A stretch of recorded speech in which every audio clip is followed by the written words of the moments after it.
What's good? What's good? It's your boy Nino Greedy, live at night, back with another one. Like, comment, subscribe, all that good stuff. Also can catch me on Twitch, live from Granny House, live for RM Granny House on Twitch. Need y'all to subscribe so we can get it, get it where it need to be. Been lacking on that, so let's turn it up. Let's turn it up. Got a couple things I want to go over. Kind of like behind, so it's like I'm gonna go backwards, and then I'm gonna come up to date on some shit. But Fetty Wap is a great story. I feel like should be talked about because he don't come off as like the Fetty Wap don't come off as like the typical hard headed YN getting out of jail. It's like he kind of He was a YN back then? nah. It's just it's not that. What I'm saying is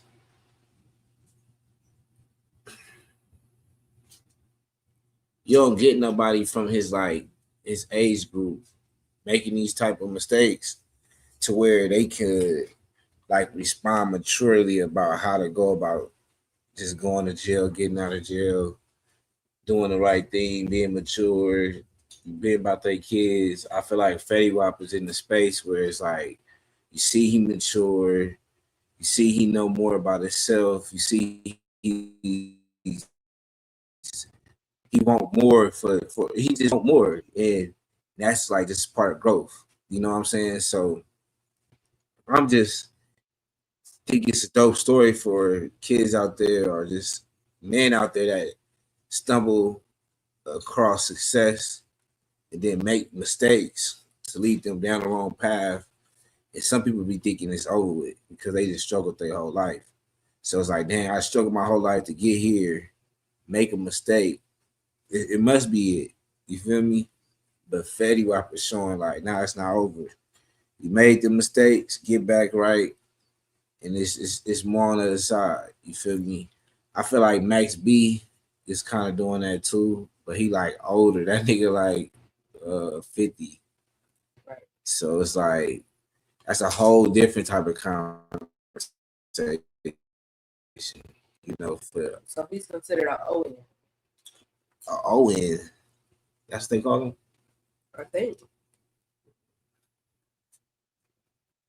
No, I don't think of Owen. That's crazy. Oh. Speaking of ON, right? This is just off topic, and then we'll get into Fetty Wap. Nah, I'm save it because then if I go here, fuck it, we here already. Fuck it. All right, let me go. Let me let y'all see what I'm about to go to. So, been a lot of beef going on, right? And then a diss record came out recently. And I'm like, this is an ON for your ass. Ain't no way he just out here doing it up like that. Camera.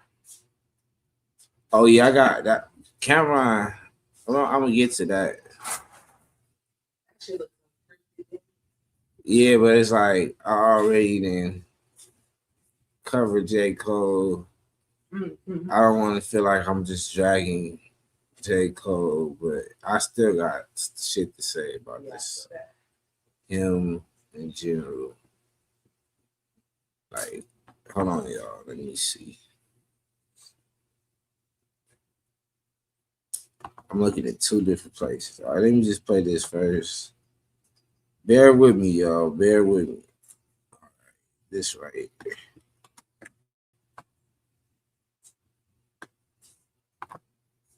Been spinning on G on the nut. Hey, check this out, man. And fuck who follow you. You know I never gave a fuck. coming for the game again. Nigga, get the message. Tony Ayo capping, I'ma drill him like a dentist. Uncle Murder, what? Nigga, you don't bang? You be tucked in the white sheets like the Ku Klux Klan. If it was me on that plane, I would've broke your jaw. But y'all held it down, he made y'all both look soft. Huh? And keep playing, I'ma show you where the 40 is. All my niggas demons and they clapping like an audience. You ain't really like that. Nigga, you just do the most. You ain't eating smoked up. Nigga, you just duck smoke. My little brother just came home. He beat a manslaughter. I put the cannon in your face just like a camcorder. Who y'all really got? It's 50 murdering yayo.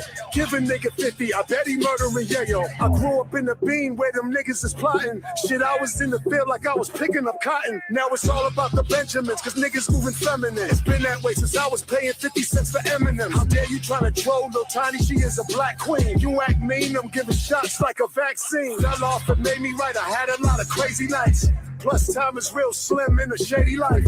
Ask around, motherfucker, I've been scary. Plus I stay with a mask on like Jim Carrey. You was getting hit from a distance, man. I used to sell rock and cane like Vince McMahon. But keep playing now, go to your jaw, show you the floor. The only martial I ran from was the law. And the Tommy got power when it's hitting your brain. I'll get a bitch like Monet to go flip the cane. And you can have your finger on the trigger, bet you won't pull it. Yayo at the yo with a gun, that shit had no bullets. You had the nerve to talk about you gon' load the strap. I heard you told on Jimmy Henchman about Logie Mac. So fall back before you get your whole crew slump. I catch your body, then I chill like a goosebump. He act tough, but he secretly tell. He put some shit on Netflix to keep Diddy in jail. Now you gotta pay the price. Benzino on G on Nite. And watch it. So, That's interesting. Grandpa always know how to come out the woodwork.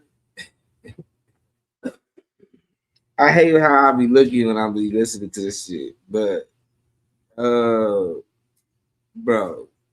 come on. That's Coy dad.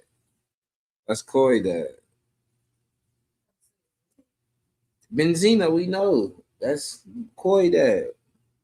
But this is was hiding the world from kid to kill. oh, I'm not gonna stop. I got more stuff to talk about. But look, before I lose track. All right, so this is a good little diss record. I feel like, he Benzino been having beef with Eminem for years. For like 20, 30 years, they've been beefing. So they've been beefing before I was they've been beefing down there 25 years guaranteed. So he had some bars and a lot to say about 50 Cent and just about their whole little upcoming, because he was right there. You feel me? He had the Source Award back then. Source Award wasn't like champion. It was basically Source Award was looking at Eminem how everybody look at Drake now. Like, why am I help this white boy get all these 5 mics to turn him up when he already got this white crowd thinking he's such great, and he ain't nowhere near the people that's out putting out hot music. At the time, that's how people felt lyrically. I feel like Eminem competing with a lot of niggas, but then if you even go back, like, he's so lyrical with what he talking about. Even the hits had some lyrics to it. Like, you would be like, damn, like, he was deep with some shit. It just went over your head. You just was like, Mockingbird, that shit is deeper than what you think it is. What else? Hi, my name is. That Slim Shady song is deeper than what a lot of people think it is. So around this time, Benzino wasn't shedding no light on Eminem, hating on Eminem. Just felt like he shouldn't have a good look from the Source magazine. Felt like he wasn't the culture, but it was some black niggas around him. Felt like he was the culture, and I feel like that's kind of what fucked up the Source. On top of the East Coast, West Coast, but that even enhanced, you feel me, the beef between East Coast, West Coast, and just beefs in general. It's like back then, like, it's so funny how like the Shade Room dragged Benzino and be on Benzino, but Benzino was the first Shade Room. Like, you'll go to the Source to find out how to go on a date. you'll go on the source to find out who got the hottest outfit. You feel me? You'll go to the source to find out what's the hottest rumor, who got the hottest freestyle, and then put 5 mics. Then they so messy, they'll put 1 mic by a nigga. You feel me? Like that shit was like it either make you or break you as an artist. You know what I'm saying? They were trying to break. They wasn't trying to make Eminem, and they wasn't trying to break him as an artist. They was just trying to destroy Eminem as an artist. So just seeing how everything happening today is kind of pretty funny. You know what I'm saying? It's pretty funny. It just came to my head, so I had to talk about it. Speaking of New York and then the old heads, let's get to the Cameron and J. Cole. Since we already on the East Coast with it. When I get high production, I want that to be my shit. Like be my thing where it's like on the globe, and then it's like go to the globe, and then we zoom in to that area. Then I start with my topic. You feel me? But is it a full interview? Oh, okay. Let's see. Before you hire a lawyer for your injury case, you don't need that. You need to get that premium joint. Here we go. Fixing somebody's collar. I don't know what may happen next time she.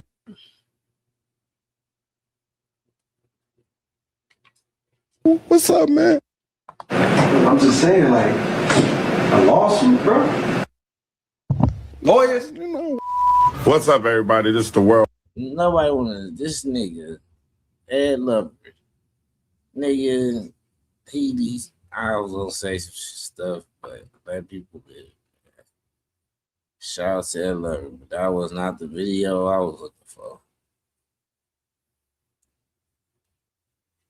Shout out to where's Cameron Page? I fuck with Chigs. Let's just go. It must not be a full interview. All right, YouTube. I mess with Chigs. Get ready. You know what to do, Chigs. I find him. You know, I like Chick Smooth.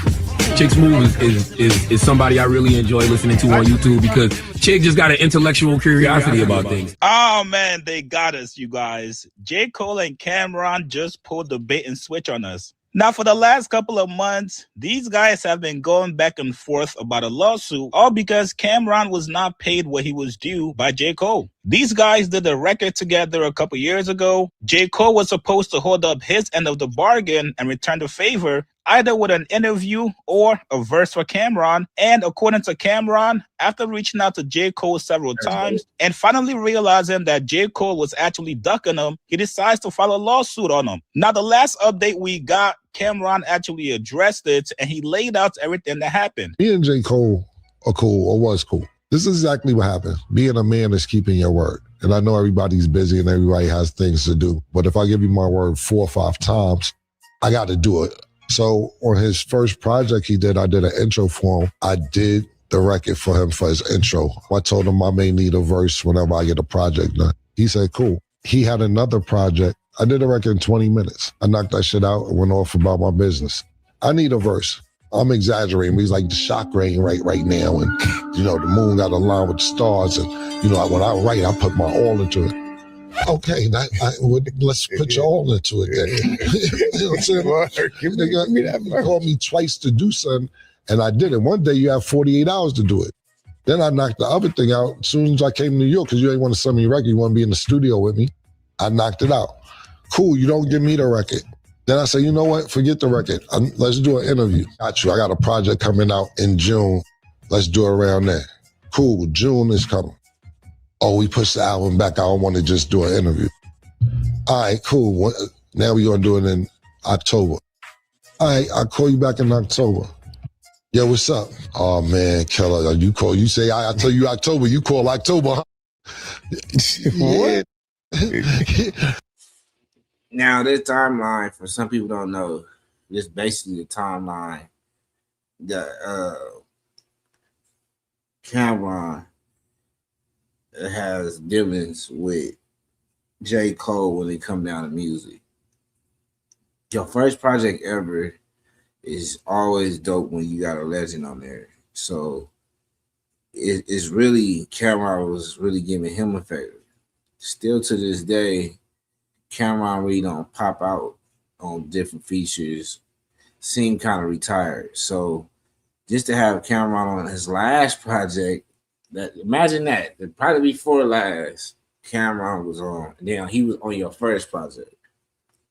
I don't see why in the hell you sitting here talking to the desk about how you feel about 2 albums that was already been out, because you only really talked about 2 tracks, 3 tracks on the new album, and then you fully didn't even go into depth about how you felt about just the apology. You only talked about how you felt that night. You see what I'm saying? Like you didn't cover nothing. The most thing you covered is how you don't like to do things a certain way, and go back to an award show where you wear some type of fit. And it's like, bro, you don't even have fits. Like nobody's looking for J. Cole for the fits. Nigga just put some shit on and just go about your day. We thinking that's what you do. The nigga talk about he had to go meditate because he was confused of what to wear with the hoodie. It took him time to get a hoodie. This nigga wear a hoodie with some gym shorts. Just like that's exactly what Cameron was just saying. Nigga was saying he want to give it his all. The moon got to align with the stars. All that shit. But you know, when you got your first project and a legend like a Cameron, he could have did the same. He could have did the same thing. All right, you know, I'm busy, y'all. You know, I got something to do. He could have just kept you know, Hollywood in the nigga. Like, I'm just gonna be Hollywood. I see you, I got you. Cameron could have kept doing that. But no, he did it on his first project, not the second one, not the third one, his first project. And was on the second to last project. So would have been probably on the last project if they wasn't in this lawsuit shit. So Cameron basically say he reaches the detail part that people need to understand in the music business is he reaches out. My boy said he reaches out about 3 times. Okay, that's typical. But at this point, Cameron think he's so cool with you that something that his manager would do, he's deciding to do it because he fuck with you. So a person doing your first we already got that. He fuck with you because he rapping with you. All right, then secondly, he talks to you direct. He could have been sent the manager if he was on some funny stuff. Right? All right, cool. The third call, you still iffy about it. It got so iffy that my boy was just like, I don't even need a verse. I'm not rapping like that. I'm doing podcasting. So why not you just come do an interview? Cool. Bro, like, all right. Cool. It might be better for what I'm trying to do. Then they try to set up the podcast situation. As they trying to set up the podcast situation, now you can't attend the podcast situation because you don't want to talk about something you did. Nobody went out there to apologize but you. So you like, oh, I don't want to talk about it. And he like, oh, we don't gotta talk about it. But he like, nah, if I pop out, I gotta talk about it. So basically, you gotta wait on your time. All right, cool. So as a rapper, him won the verse, he asked you 3 times. At this point, it sounded like he asked him 2 times as far as the podcasting. The first time, he said he didn't want to talk about the Kendrick shit. This is the second time right here. Yeah. So now this is when all the beef is going on with Kendrick Lamar. I can't do it now because I don't feel like talking about that right now. I said, look, I'll do the interview. I won't even bring that up. He says, nah, I can't do no interview and not talk about it. All right, Well, when can I get the interview? Yo, February, definite. February, I'm dead ass on February. February come. Yo, what's up? Oh shit. Yo, I'm still working, man. Well, turns out these guys either spoke and talked about it, or this has been great marketing all along for their interview because. So, B, anybody in the music business can relate to this because this is an ongoing thing. You have to reach out and keep reaching out for something somebody said they was going to do for you. It's a typical thing, but people don't like to do it. So if he asks you 3 times, and then as a rapper for a person, 2 times as an artist come do an interview, at that point, that's 5 times me acting as a man. If he really did a lawsuit, I wouldn't be mad. But everybody say it was just clickbait. It was just a good storyline. J. Cole and Cameron have an interview coming up on the show. Girl can't be a stylist neither. When she's fixing somebody's collar, I don't know what may happen next time she.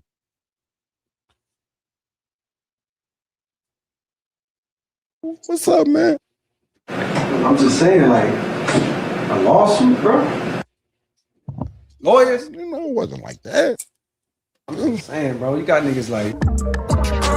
That's right, you guys. Cole is officially outside. He told everybody he was going to do interviews with several platforms. As a matter of fact, he just did one with the desk. That you had really thought of and planned? No. Or did you get on the stage and felt like, I need to do this? No, it hit me an hour before. But before that, I was stressing the fuck out. In the moment that the idea came to me, like via guide, it's like, oh man, I lifted and I got light and I got excited. I got so excited because, you know, to tell you the two. All right, so he only tells us about that night and that thought process of that night, the night before. He doesn't talk about anything else when it comes down to that decision. 3 days before that, it was like, oh my, nah, this is terrible because I felt like I misrepresented myself. You know what I mean? It's like all of a sudden I'm giving life to division and to negative storylines or negative perceptions on somebody that I fuck with and got love for. You know what I mean? Somebody that I like care about. And it's like, oh shit. In my mind, of course, I mean, I could take. Like, why did you do that? Like,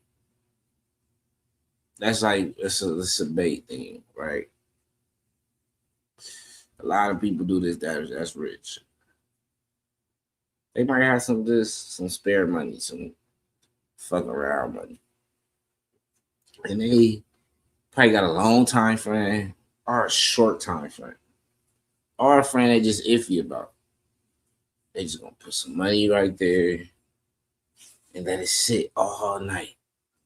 If depending on how long you stay there, you might stay there for 2 nights a week.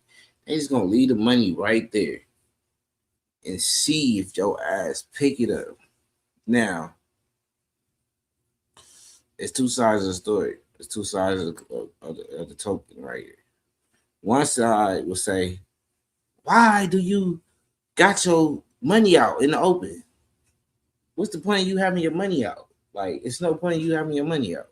I get that. But it's my house. I get it. I shouldn't have money out. All right, cool.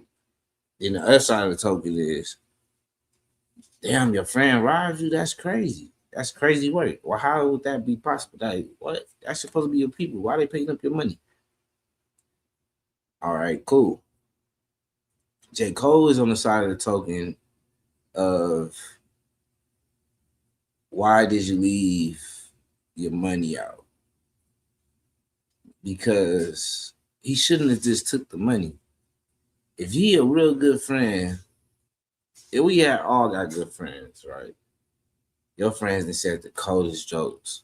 Your closest friends probably said the most harshest jokes, the most craziest funny jokes to you.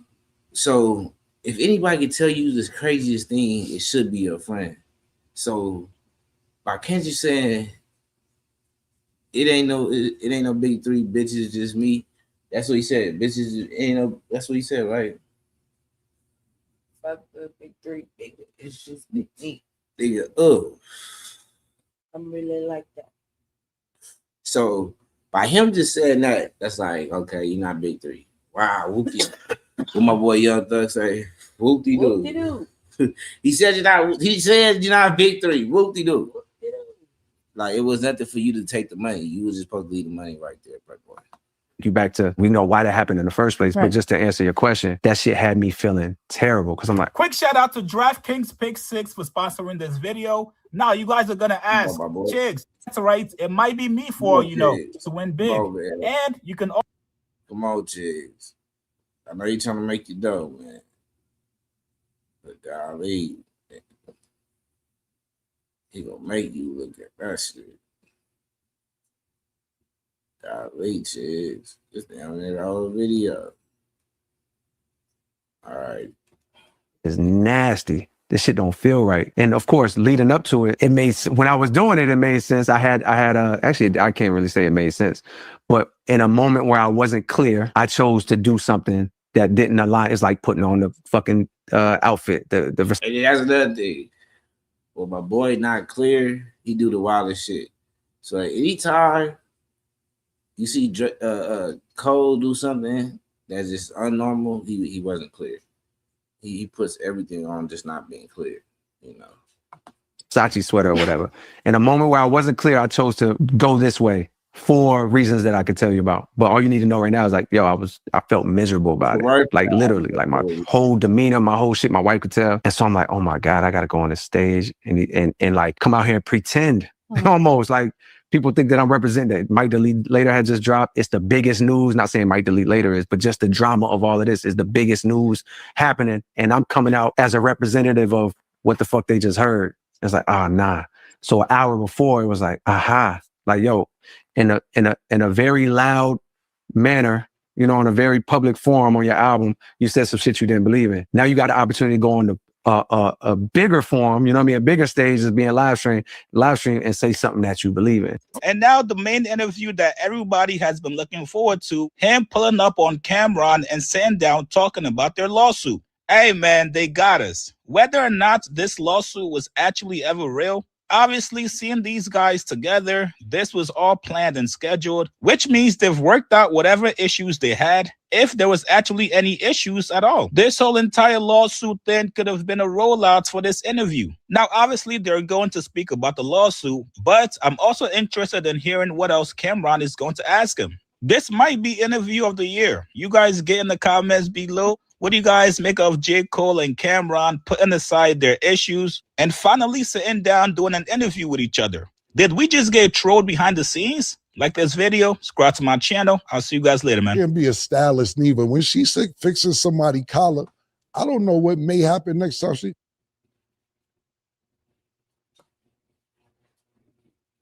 What's up, man? I'm just saying, like, a lawsuit, bro. Lawyers? It wasn't like that. I'm just saying, bro. You got niggas like.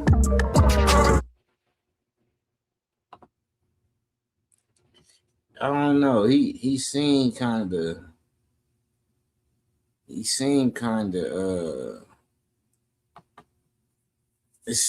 of look like real a little bit, but I don't know. I don't know if that's a play. Let me see what Cameron got. Let me go to Cameron page. Let me go to their podcast page.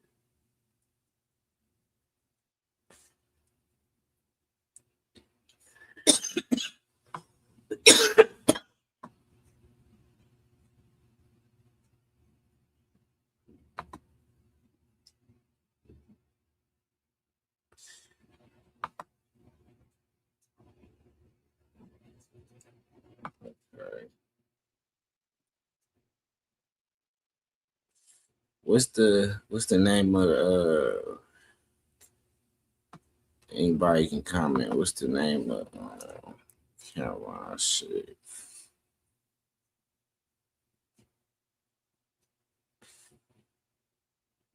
Talk with Lee. All right, let's see.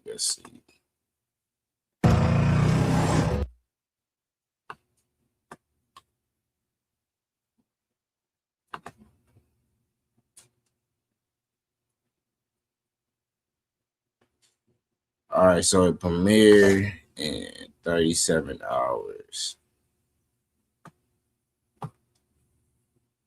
So not today, Not Tuesday, but it premiered Wednesday.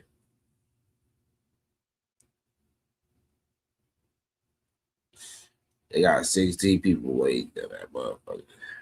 That motherfucker go crazy. That go stupid. All right, before I go to since I'm in the algorithm, before I go to Fetty Wap interview,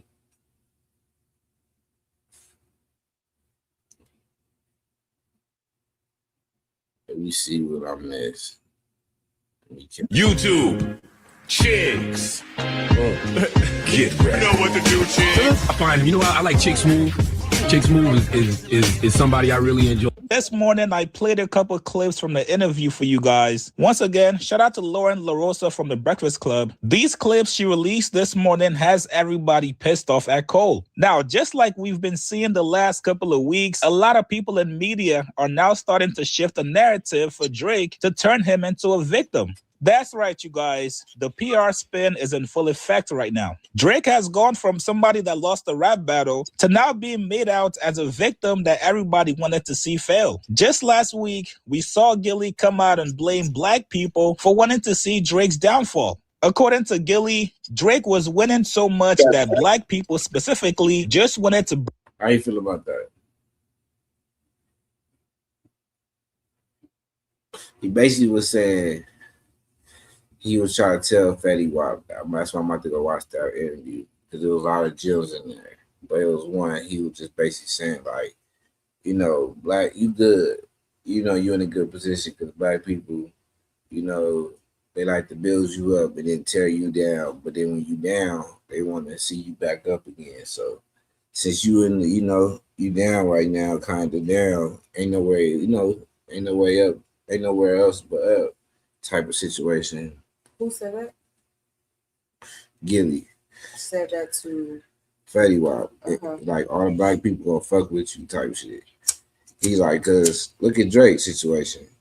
You know, on the Drake situation, they wanted to tear him down. I feel like you know, he's like they just didn't want him in this position type shit no more type shit. Mm-hmm. Do you think it was just like black people, or you think he just genuinely just lost the battle? Like, I think he genuinely lost the battle on top of us black folks being black folks, but we the type of people that feel a certain type of way and we'll let it slide and slide and slide until that one motherfucker call it out, and they be like, damn. And they gotta stand on it, and they stand on it. I was waiting on so and so to say that. I knew I wasn't tripping. So I think it's both. It's like prime example, right? It's some this is some hood terminology. Right?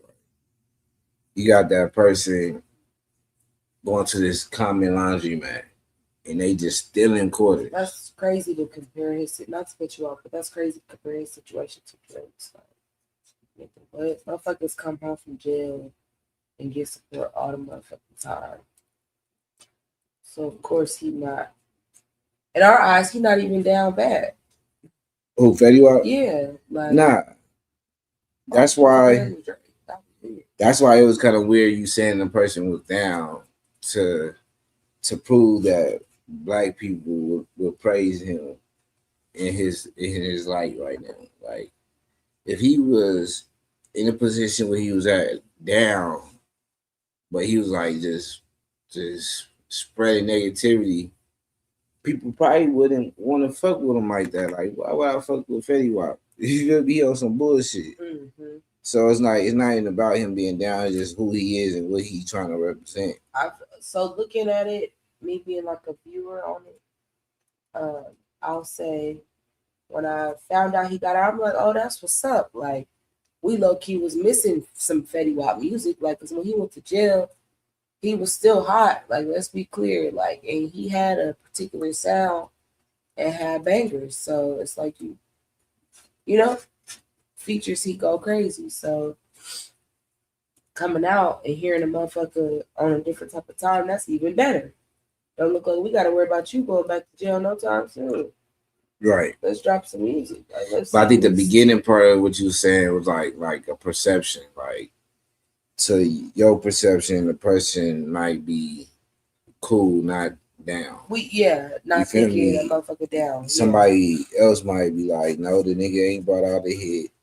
You feel me? To him, he not getting the same money or in the same light like he was when he had them first when he was booming.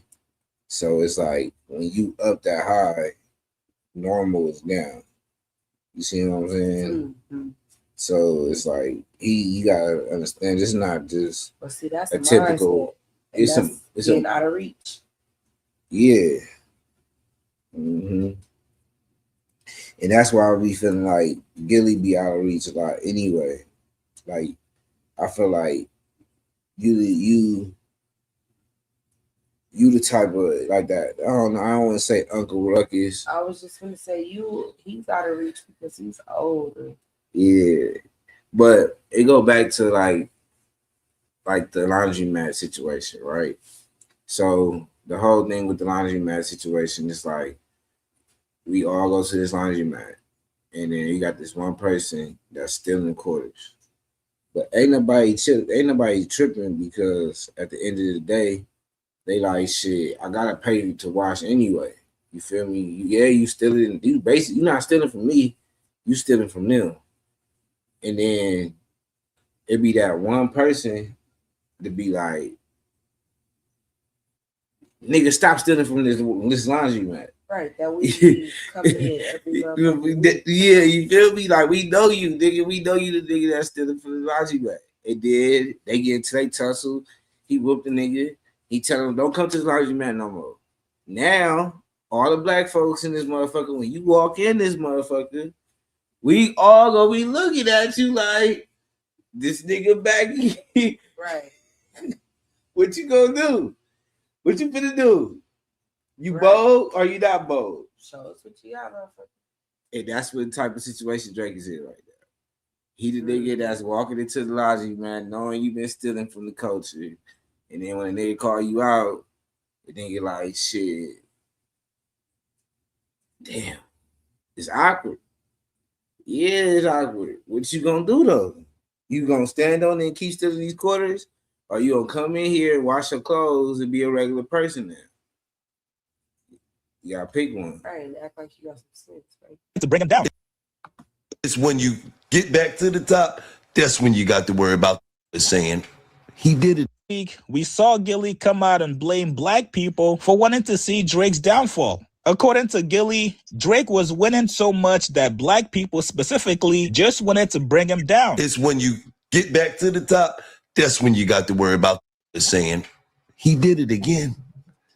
Let's bring that down to the bottom. That's how our people work. So yeah, other races, they don't work like that. Garth Brooks could be Garth Brooks forever. Mm-hmm. You feel me? Jay-Z can't be Jay-Z forever. Kanye can't be Kanye forever. Drake can't be Drake forever. Think about that. As black people, we was dying to see Drake fucking lose a battle. Think about that. Not me personally, but as black people, look how many people jumped on board. The minor ain't nothing came about that nigga fucking with no kids or nothing, man. So, but you can have a whole arena singing that shit. And it's probably a minor. Ain't none of that came out. Supposed to have a fake baby on the side. Ain't none of that came out. So black people run with the alive faster than they. So that's what's so crazy, right?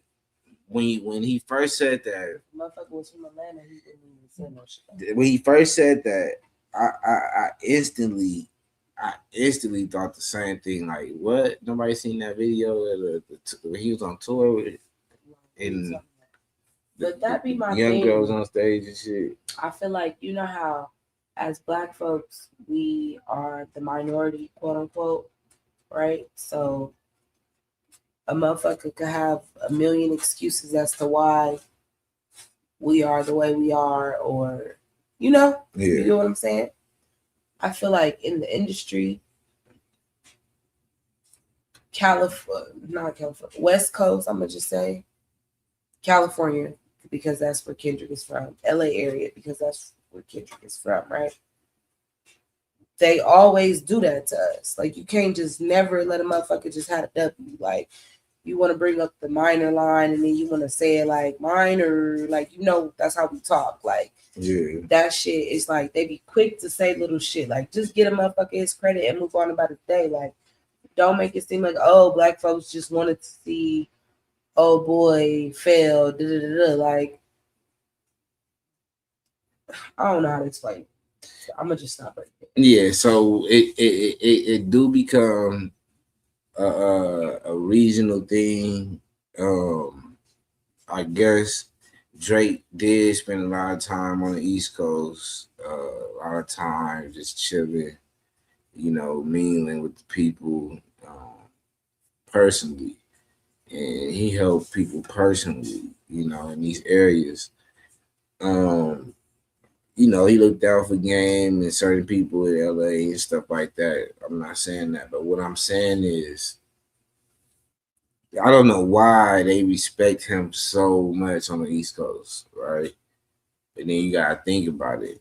They close to Canada, so they used to that. Yeah, of course they close to Canada, but then it's like when we close to Mexico, we used to. It's like the same. It's like they wanted to do it, but it didn't happen. It was like the same thing with Pac. It's like we can claim them as ours. You feel me? You know what I'm saying? Like let's claim them as ours. Like, you feel me? It just didn't go y'all way to where y'all could have click up and be on the side. Like, I seen the move, and I really feel like a lot of niggas from New York kind of stepped back too. Cause 50 was right there. And nobody speak about it, but 50 was right there hand in hand with Drake. You know what I'm saying? During that whole little process. So yeah, I feel like they just wanted to champion them. And it was kind of awkward. Like, damn, Dr. Dre over here, you feel me, at the pop out, and then 50 over here, like they had just left dinner or having drinks or some shit. It was just awkward. But me saying that too was like, oh yeah, Drake losing. Cause ain't no way. Motherfucker gotta come make you feel Motherfucker gotta come make you feel better, but it's like you got 50 Cent that's connected to Dr. Dre. Ain't no way you don't think that's elite right there. Not saying 50 would snitch or would sit there and tell information that Drake had going on. I just don't think 50 would let it go too far, too crazy. Like I feel like if it was too crazy, 50 would have been like, hey, bro, yeah, he got one of them ones. I feel like 50, when that video with Drake with the van, I feel like 50 probably made a call on that note. Like, yeah, I'm going to stand by him, but it's some shit coming. And that's probably what geared him up. Because I remember, like it was yesterday when that video, that clip dropped of Drake about to drop a video, that shit went stupid. Everybody was like, oh shit, what he about to do? What he about to do? Yeah. What he finna do? What he finna do? So, you know, it's I don't know what's up with the East Coast niggas. Yeah, I know they don't like the LA niggas, and I know they hate that we win basketball championships, baseball championships, soccer, hockey, and all these other, championships. I know they just be hating that shit. That's another thing too. Like, niggas winning Grammys and shit like that. And they run with the truth. Nigga from New York that won the Grammy. Can you? Jay-Z?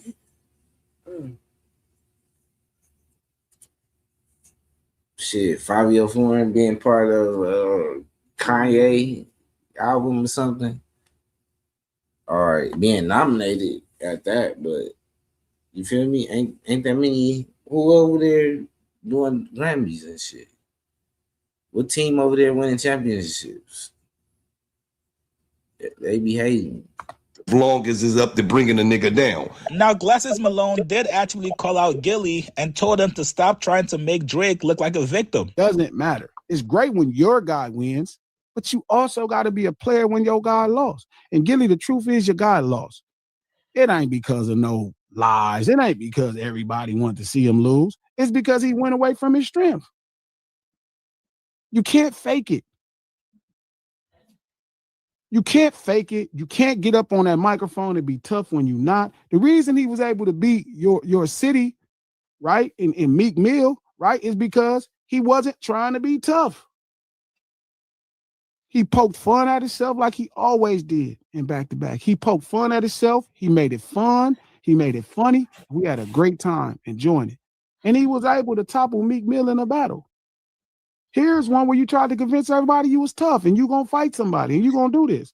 The reason he lost the battle is because he came across not believable. Now, fast forward to this week. During this J. Cole Cameron interview, Cole actually called it disgusting at how people tried to gang up on Drake. According to J. Cole, it was a whole quote-unquote campaign. Here's what he said. Do you think that the Drake and Kendrick thing got totally out of hand? Do you think it spiraled out of control? The world, right away, the world became like politics. You're either Democrat or Republican. You're either Kendrick or you Drake. And you got to pick a side, boom, boom. And I felt like the nigga that was like disgusted both ways damn near. You know what I mean? So when you say, did it get out of hand? It's like, creatively, that's not my place to say. Right. But I think the out of hand that I think is like, to me, is like disgusting how people try to use that opportunity, either show how they really felt about Drake the whole time, right, or just like pile on that's a fact. And tear this dude down and like create a narrative as if he's not great. It was a whole campaign and probably still is to this day. Right. So on one hand, it's like, yo,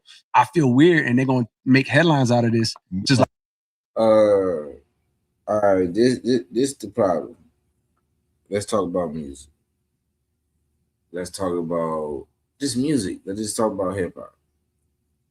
Because I think when we talk about music business, we start getting into contracts, paperwork, and who own what and who don't own this, how something should be rolled out, not rolled out. It just get too detailed. Let's just keep it hip hop, keep it culture. You feel me? A battle is not about who the greatest or who the best. It's about who gonna win. Are you gonna beat this person? That's it. When this person call you out, are you ready for this battle? Any given Sunday, any given day, you can lose. That's what this is about. So yes, he can be a great artist and just lose a battle. Nobody is not just discrediting him as being great. He just wasn't great in the battle. So at the moment, he's not great. Like in the moment of the battle, he's battling. So he's not great in the battle. So it's like if he's a boxer, he could be a great boxer. Just in this match, he's not a great boxer.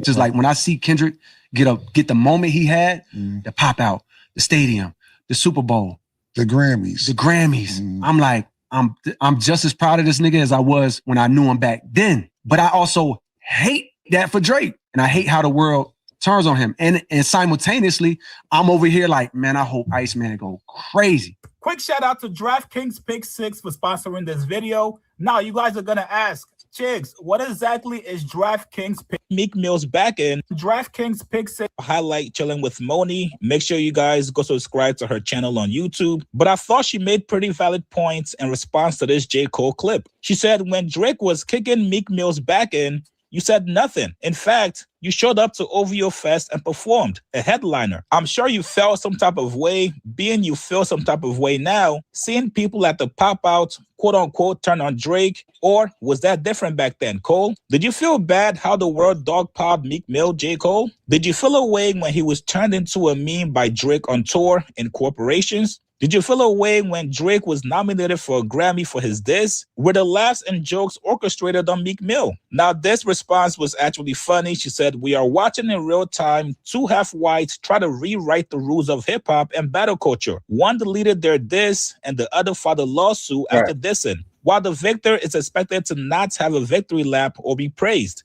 This your hip-hop, not mine. And this has been the sentiment ever since this clip was released. A lot of people feel like Cole is trying to make Drake out to be a victim, all while trying to ride the fence and still try to be cool with Kendrick. The man simply lost a rap battle. He didn't lose his life. Nobody in his family died. He still has all his money. Nobody stays at the top forever. Drake is not supposed to run hip-hop to the day he dies. And if Drake would have won the battle against Kendrick, I don't think we see J. Cole feeling bad for Kendrick. You cannot try to call somebody a victim after losing something they started. And Cole, let's not forget, buddy, you also did a diss record going at Kendrick. Would you call that a campaign against Kendrick? Or is that only for when people are going against Drake? I'm not going to call it colorism, but it's awfully close, you guys. It's right there at the tip. Pause. You guys get in the comments below. What do you guys make of J. Cole getting all this backlash for seemingly trying to defend Drake and also paint him out to be a victim? Like this video, subscribe to my channel. I'll see you guys later, man.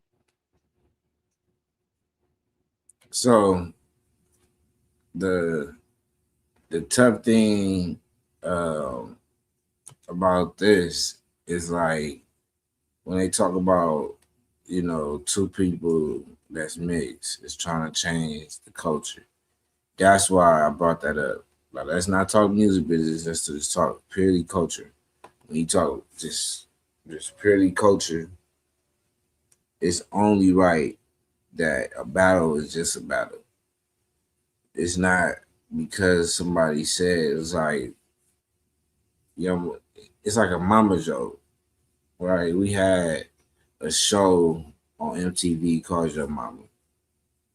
And they'll be on there saying, your mama did this, your mama did that. Nobody's sitting there going home like, damn, you know, he said his mama did this. His mama probably really did that. Y'all know his mama probably really did that. His mama is fat. You think she did get stuck on the toilet? Damn, his mama got stuck on the toilet. So, all right, it's not that severe.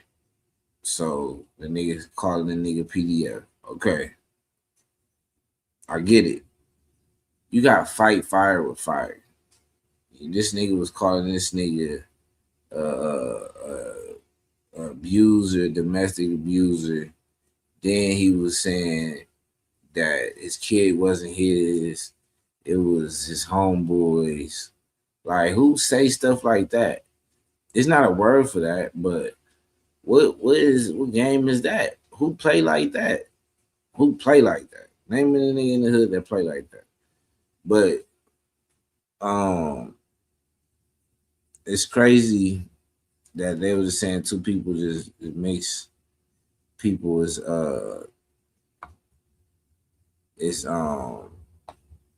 trying to change hip hop. I feel like the whole culture is trying to be changed by mixed people. There's nothing against mixed people, I promise you. But it's just showing how much we progressing as a culture, as people. It's just not that rugged grit cloth no more, since everybody come from not the same cloth.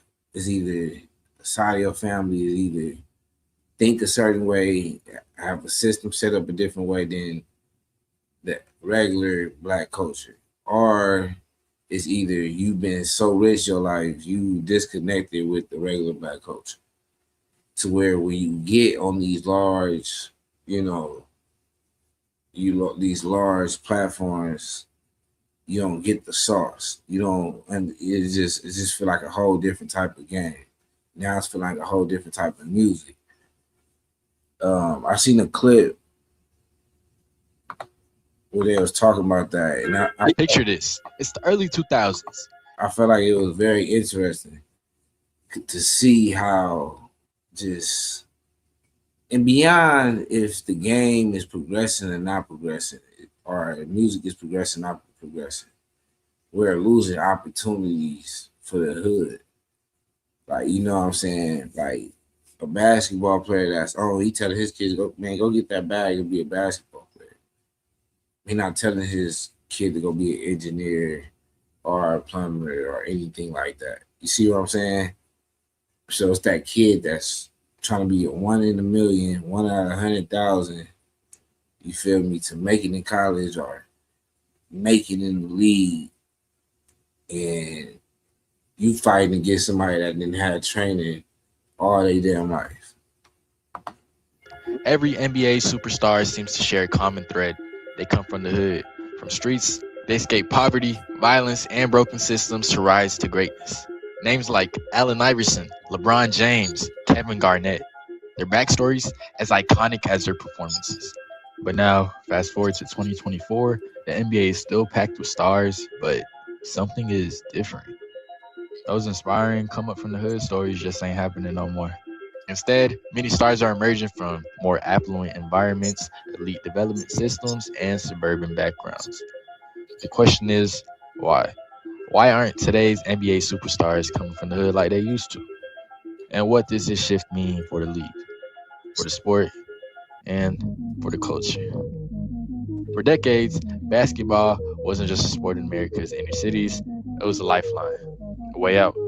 In the 90s and early 2000s, the NBA was a sanctuary for players who used the game to escape the hardships of life. It's not often you see someone go from survival mode in the streets to dominating on the biggest basketball stage in the world, but Allen Iverson did just that. Growing up in Hampton, Virginia, Iverson faced a life full of challenges. In those rough neighborhoods, survival wasn't guaranteed. For him, basketball was more than just a sport, it was his way out. He dealt with adversity at every turn, from run-ins with the law to the constant threat of his future slipping away. At one point, it felt like his dreams of the NBA were gone for good. But Georgetown gave him that one chance and Iverson ran with it. It wasn't long before the world saw the greatness he had all along. Stories like Iverson's, where a player rises from the streets against all odds, are rare today. The NBA has changed, so have the paths to get there. It makes us wonder, has basketball passed its role as a savior for kids from the streets? Let's take a look at today's NBA stars. Jason Tatum, Stephen Curry, Trae Young. What do they have in common? They some light-skinned ass niggas. That's tough. These guys had access to the best facilities, private coaches, and started structured basketball development at an early age. This shift isn't accidental. It's part of a larger system. AAU basketball has become the main pipeline to the NBA. But here's the catch. It's expensive. Kids from wealthier families are starting earlier, playing year-round, traveling nationwide, and honing their skills in ways that many inner-city kids simply can't match. Basketball is no longer the great equalizer. It's becoming a game of access, privilege, and resources. Now, let's break it down. Why isn't the hood producing NBA stars like it used to? And honestly, I think it's more of, keeping the legacy going. I see a lot of that. Or it's more of that, like behind the curtains, it's a group of people or a large amount of people that just feel like, we not about to let them, I don't know how to explain it, like, you let Allen Iverson or, Kevin Garnett or LeBron just come through the cracks, make all this money and do just crazy stuff on the court, and it'd be like it's another group of people on the other side, white or different race or even black, that's rich. Back then, that was getting trained, and they were the people that was from the street game was just through the roof. Like even street ball was looked at like crazy. You know what I'm saying? So like, I just feel like it was so popular from people just coming from the hood, just making $1 million. The rich people have to get involved and be like, shit, we need opportunities for our kids too. So that's why they like, all right, let's put something together where we got the kids more, they gonna get more training, they gonna be traveling, experiencing more games, getting to understand different vibes, different people, different players, different schemes, experience a whole thousands of hours of games and practice that they'll need to take with them to the NBA. The answer is in the economics of youth sports. Over the last few decades, the cost of youth sports in America has skyrocketed. From AAU fees to private trainers to travel expenses, playing basketball at an elite level has become a luxury. And that's the problem. A recent study shows that 45% of youth sports participants are from families earning over $100,000 a year. Meanwhile, only 19% come from families making less than $25,000. Inner city kids are falling behind, not because of lack of talent, but because of lack of resources. So, while basketball courts might be everywhere in urban neighborhoods, the path to the NBA is no longer on the playground. It's in expensive gyms, well-funded AAU teams, and in private training programs.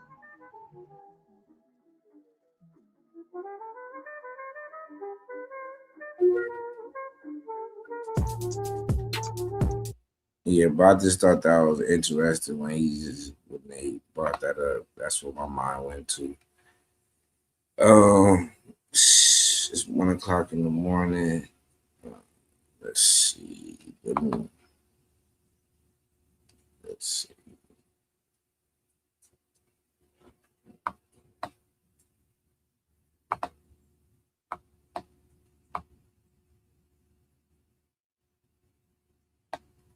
I'm gonna look for some before I finally get to that Fetty Wap interview.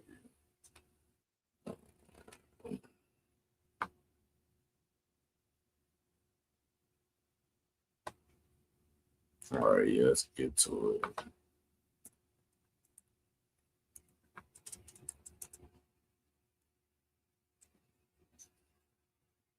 I ain't all what the game.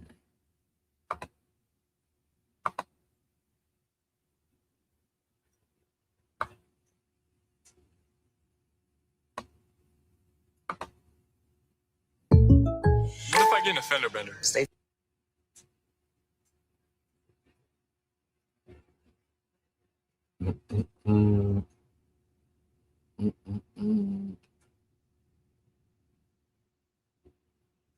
Come on, commercial.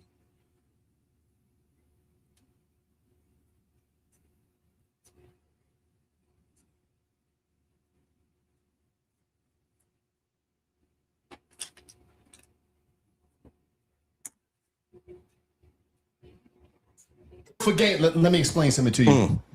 This man right here, Grammy nominated artist, Diamond. His diamonds is real. We're not talking about moist and ice. Diamond. This is a diamond artist. Oh, let me tell you something. First dude from the hood that had apartments in the top 20 in the billboards. He had he had condominiums. He didn't rent them. He actually owned these entries. That's how long he was there? He owned them. And now he just rent them out. So he just rent the shit out so other people can live. He's not no regular dude. He's not, this shit ain't regular. This is special. Like I'm talking about, Fetty is the different type of artist. He's the artist that when he doing this thing and when he in a position, he grab other people. Let me help him out. Let me do this for him. Let me get him a verse. PNB Rock, let's do a tape. Let me do. It's a big difference. Yes. And now he home. And now he ready to come back and snap. It ain't the regular slap. It ain't just the, you know how I be slapping you? We vibe at something, I'll be like this. When you be running your mouth and you just be, it's one of these zones. You see that? You didn't see that head. That's what he ready to do, man. First and foremost, welcome home, right? We got to welcome him home, right? He back. You could tell he was up there eating, unless his commissary bag was serious. Yeah, because you seen when he got out of jail, that nigga was walking like this. I wasn't even walking like that. That nigga was like this. He had a strong commissary bag because he was like this. I'm like, God, what the fuck was he on? They got steroids in the joint. He listened. He ate a meal. He touched a weight. For what reason? I don't know. He turned into a bodybuilder in jail. He said, I'm already platinum over here. Let me go ahead and start doing Lee Haney and shit, Arnold Schwarzenegger and all that type of shit. He was on some other shit. I don't know what that's about. But welcome home, brother. Appreciate it, man. You got to understand this. You kicked doors open and you did some shit. Coming from Jersey. You just said, I'm that nigga, and I'm going to show you. And you did that. You know what I mean? You did extraordinary things, but you got so much more. There's so much more that you got. So welcome home, brother. Appreciate what I'm saying. We happy you here. All your contributions to the culture would never go unnoticed, especially not from us, not from the people that know. If you know, you know. If you don't, that's cool. Yeah. But we happy you here, man, and just like, we gonna talk about the real life. We gonna talk about the real you. This ain't no fucking, no commercial shit. This is real life. You from Jersey, we in Jersey right now. Yeah, that's a fact. So we gonna hold it down in that way. But what you want to do first, Gil? I wanted to hear him just give us a little something. You know what I mean? Off the top. Can you do that? Off the top? Yeah, off the top. You want to hear your favorite joint? Yes, I do.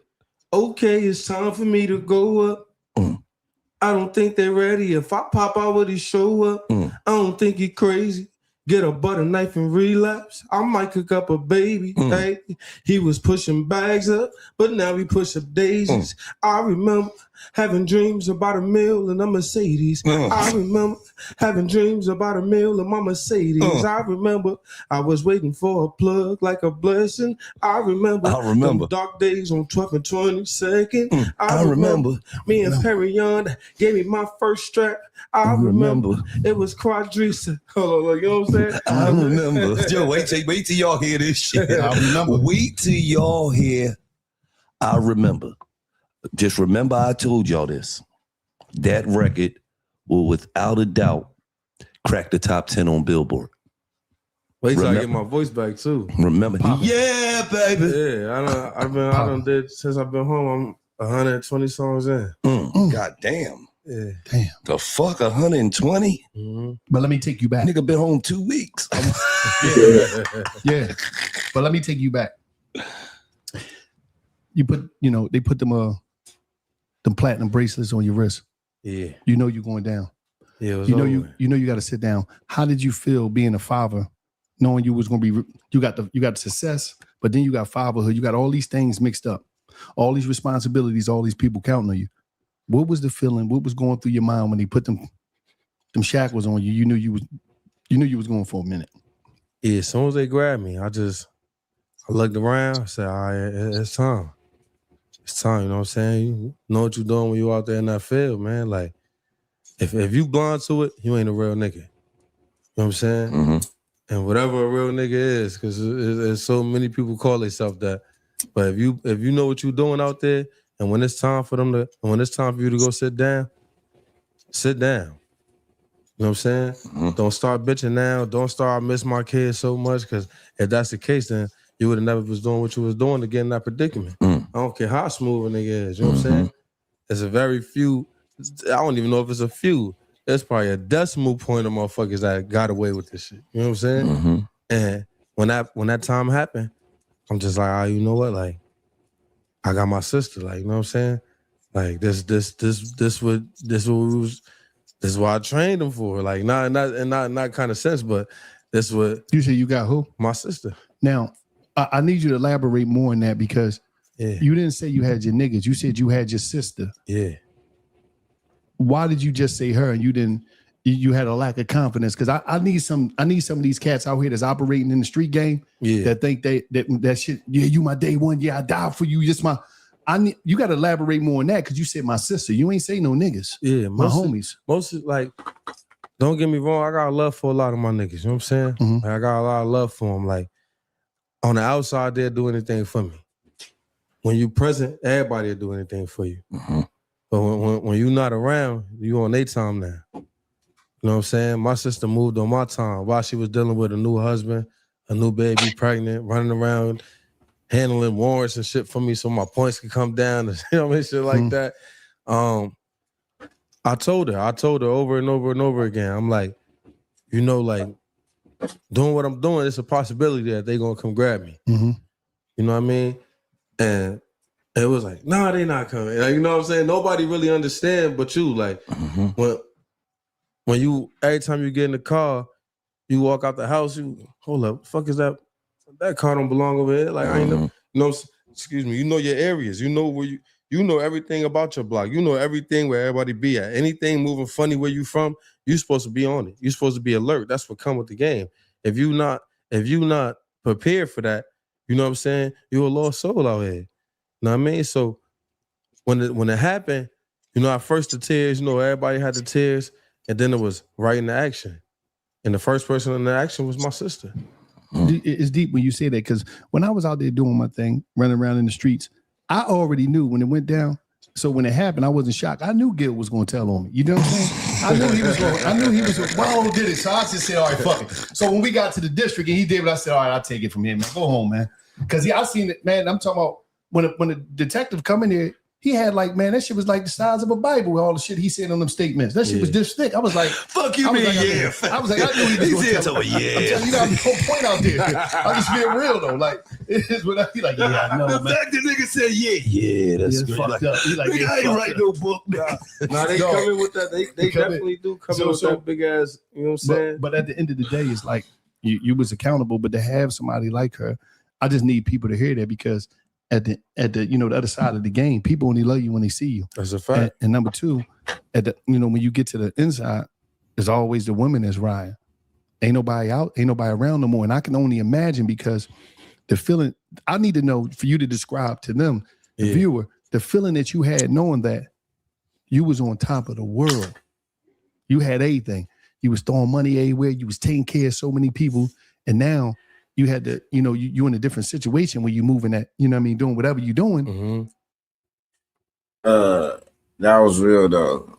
Like people only love you when you in their face. Like that's a real one. That's a gem. It's an old out of sight, out of mind type of thing. So, whoever when you're not there, it's like you're not there. They're not gonna really trip off if you're there or not.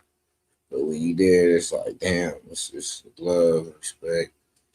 They messing with it.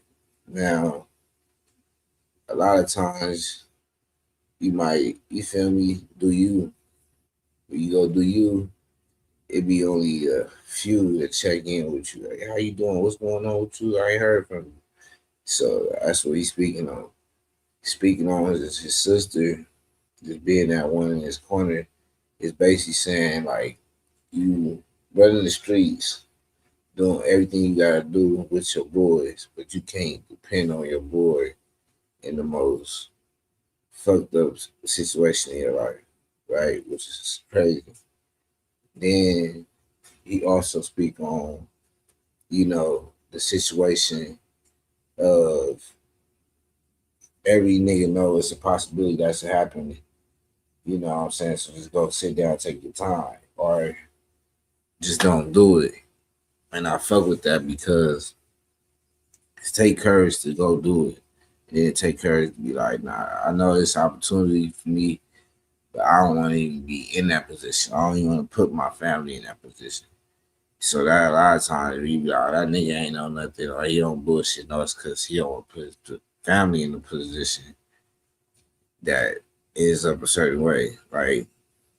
But it come with the game. Some people rather go through that and go through these storms so they can have some type of success or have the riches. You know what I'm saying?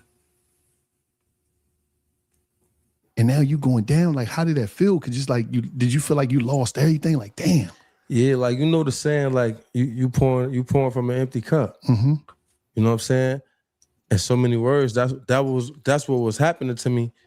But on the flip side, I'm doing what I gotta do, so it's still coming in.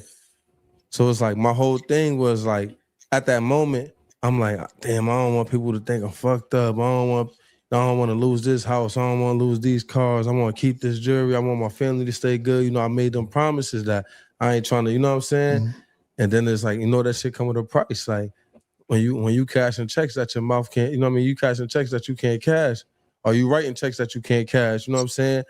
That shit come to bite you in the ass. Feel me? So for me, it was like, all right, then they done gave me this money. I done brought all these cars. All these niggas got cars. Oh, you know what I'm saying? Some of my baby mom's still in the hood and shit. Like, I'm doing this shit all wrong. Like, so I was just doing everything all wrong. Like, you feel what I'm saying? And when this shit happened, it was like, all right, let me sit back and see what's going on. Like, let me see where I messed up at, or let me see who gonna reach out. And that shit started with $100 cash apps, bro. Like, hey yo, call such and such, tell them to send me $100. Oh, they said they got you. All right, you know what I'm saying? All right, move on. Yo, I'm gonna jump on the phone real quick. Yo, such and such sent that? Nah. I just call him back, tell him I said, You know what I mean? And this was week 1. Nigga was in there first week, they forgot about the nigga. Week 1, you feel me? How much money you think you fucked up on the homies when the come up happened? On the homies and just the vibes, just the clubs, just the liquor, just a real The number, lifestyle. the lifestyle all the way around. How much money you think you fucked up? Like 5.5. 5.5 million. Yeah. Just strictly on take on this. some take this type shit. Like, Take this tent. Take that.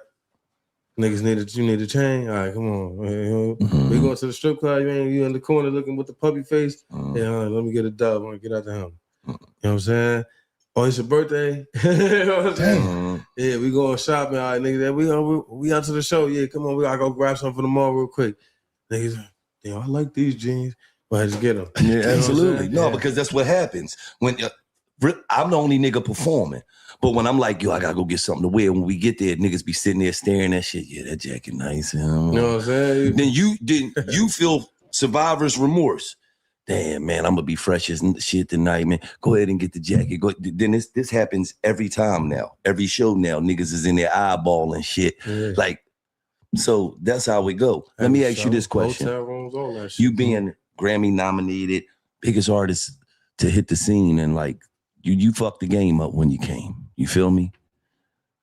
What prompted your decisions to be like, I'm going in a different route. I'm gonna start fucking with some street shit. You feel what I'm saying? Was it the music start slowing up? Was it that just was in you? You was just acting out, or you just was being reckless? What would you know what I'm saying? Comfortability. As crazy as that gonna sound to a lot of people, comfortability. Once motherfuckers stopped hearing me, it was like, all right, well, look, I'll give it to you like this. If I'm not mistaken, because I don't want to say an exact number, but I think at a certain point, I think I got to almost like 250, 300 a show. You know what I'm saying? And that was back in 2015. So if that was now, you know what? Y'all in the same y'all is a little different zeros, but that was his max on the show. He was getting like $250 a show because he was doing bars and shit. Like, no, so y'all about the same. Go ahead, but your joints just had more zeros. So it's understandable. Y'all like 250 brothers. Yeah. Y'all can start a group called 250. You know what I mean? But you're 250 different than his. But go ahead. Back then, you feel I say yeah again like nah, man. But you know, like I'm putting out. Damn. Yeah, I'm putting out albums and shit. You know what I'm saying? Like, so it's like I did the Butterfly Effect. Mm-hmm. I did Feel My Fans 3. Mm-hmm. I did You Know the Vibes, the King Zoo, and you know it didn't really hit me until I went to jail. Mm-hmm. But I'm like, yo, you never heard this song? They like, nah. I'm like, how the fuck? So then, you know, I'm calling like, hey sis, yo, call them, tell them to put the shit on the thing, so tablet, everybody can hear it. Like, but in the States, you know, in the state prison, they got it on JPay, everything got it, but in the feds, they ain't have it. So I'm asking all these young niggas, they're like, hell no, all we know is 1738. I'm like, nigga, that's not even the name of the damn song. Yeah. You know what I'm saying? But it was just like, that's when it really let me know that I wasn't bugging. Cause everybody telling me, bro, you was doing this. Yeah, motherfucker, I was doing that shit in 2015, 2016, about 2017, it was over. Like 2017, that's when the Lil Yachty's and Lil Uzi Verts and all them, that was their time. 21 Savage, Kodak Black, that's all their time. You know what I'm saying? Like people don't understand that part. So they just look at but you did this, you had these back to back in 2015. Like, you know what I'm saying? 2 years. That's crazy to me. 2 years. Wow. So when it's time to get booked, is yo, tell Fetty we got 5,000 for him. What the fuck? Like, yeah, I just did 250. You know what I'm saying? And like, it was like, I'll go make 250,000 right now. Mm-hmm. You know what I'm saying? Like, well, I could do this shit right now. Mm-hmm. My sister called me one day. Hey, bro, they just came to the house. You got to pay some taxes and all this other shit. Damn. How much was the tax bill? For all the houses at the time? He was like, damn. For all the houses? Yeah, man. Heavy. Yeah, it was a lot. That shit was heavy. It was a lot. So I'm just like, I'm fucked up right now. Like I don't got it for that. Like you know what I'm saying? That's the day you went from Fetty Wap to Fetty No. Yeah. No, I never sold fentanyl. No, I'm just playing. Yeah, I never sold fentanyl. A lot of people thought I did though. You know what I'm saying? I don't know what you were selling, honestly. I just thought that would be a good line. It's crazy because you know I went through that a lot in there too. This episode of Me and Osworth Your Game is brought to you by Stella Blue. Crafted with 100% Colombian coffee. Each can is good. What if I get an offender bender? Add after ad. Like, we just trying to watch the show.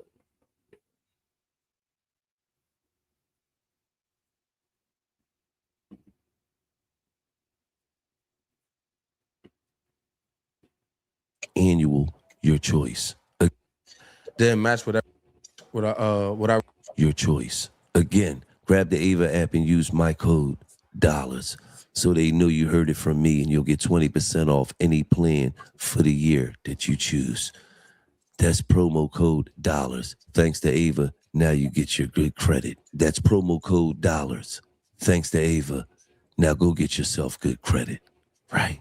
You know what I'm saying? I went through that a lot in there too. That was a big thing in there, where a lot of motherfuckers, you know, was trying to put dirt on my name because I got what I got charged, what I received for a sentence didn't match what everybody thought I got charged with. You know what I'm saying? Okay. So Yeah. So the internet, they over elaborated some shit. Exactly. And they like, man, this nigga had 99 gallons of PCP and he got 4.5 years. Like, you know what? It was crazy. It was crazy because when Gil got locked up at the time, he thought Gil snitched. What the fuck? Because he got locked up with 90-something pounds of weed, but it was Reggie. So, you know, that's like getting locked up with like jaywalking. His equivalent to jaywalking. So I was telling dudes like, no, yeah, Reggie. Oh, then people was like, they thought he had like some exotic weed. They're like 90 pounds of Reggie.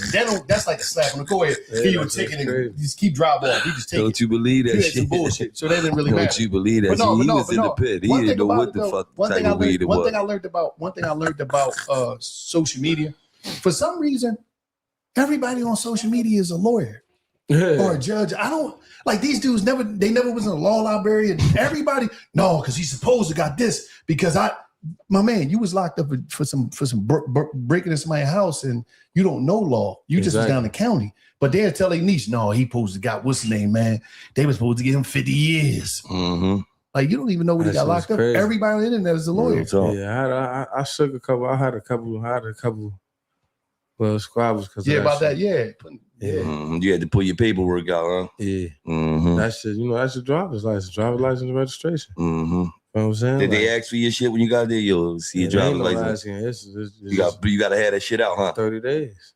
Had that shit ready. You got 30 days to get that shit, or you ain't walking that yard. It's over with. Okay. Now, when you get there and you like, how was you beating yourself up a lot and saying to yourself like, God damn? Nah, honestly, like, I just like, I don't know. I guess it's just because like the type of man I am. It's just like, this is my fault. Like, you know what I'm saying? Yeah. Like, you know, it's a lot of accountability in this interview so far, and it's like it's not even no way like evaluating this interview. It's more like listening, and just hearing the growth in his perception of how he looked at things, because he wasn't doing any interviews. And if I'm in the streets, you know, I'm not gonna be just doing interviews like that to where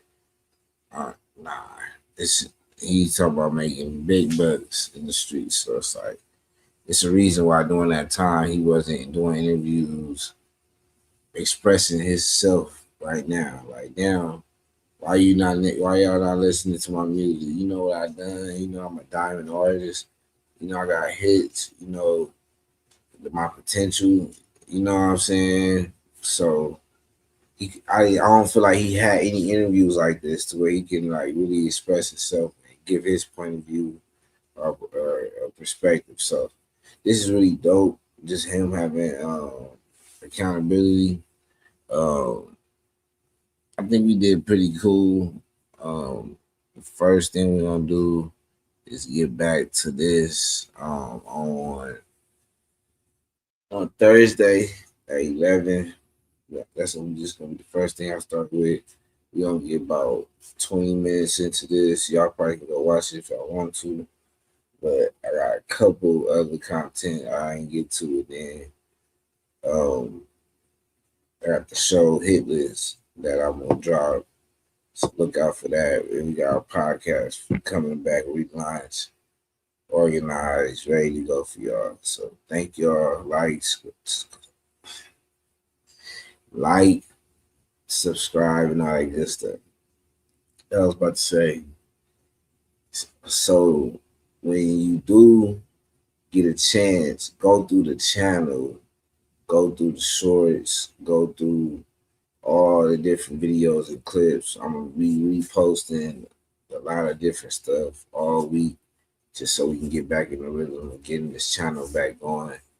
Appreciate y'all. Yeah, man, it was a good show. Let's go. Let's get up out of here.